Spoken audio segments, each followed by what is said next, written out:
بسم اللہ الرحمن الرحیم۔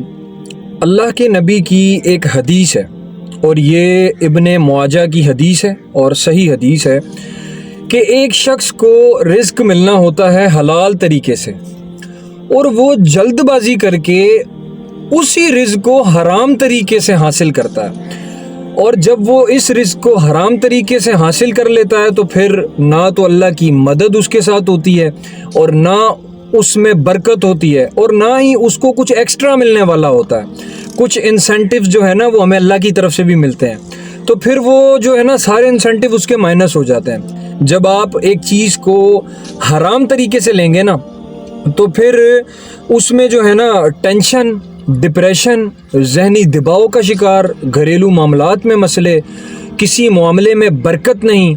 تو ہمیں اس حدیث کو اپنے لیے نصیحت رکھنا چاہیے اور ہمیشہ حلال کی طرف جانا چاہیے، حرام کے کاموں سے دور رہنا چاہیے۔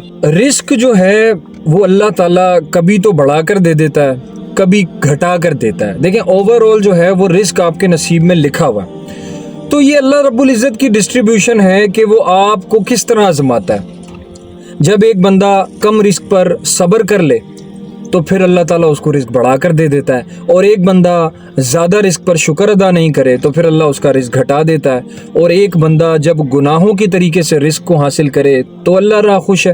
جب اللہ کی ذات ہی آپ سے ناخوش ہے تو پھر میں سمجھتا ہوں کہ کسی رزق کا کوئی فائدہ نہیں۔ اللہ کی رضا کے پیچھے جاؤ، نہ کہ مال و دولت، مال و متاع کے پیچھے، نہ کہ عورتوں کے پیچھے، نہ کہ کسی ایسی چیز کے پیچھے جس پر اللہ رب العزت نے بیریئر لگا دیا ہے۔ تو میری آپ سب لوگوں سے گزارش ہے، ہمیشہ حلال کمائیے اور زیادہ سے زیادہ کوشش کیجیے کہ توبہ استغفار کا دامن کبھی مت چھوڑیے۔ جزاکم اللہ خیر۔ السلام علیکم ورحمۃ اللہ۔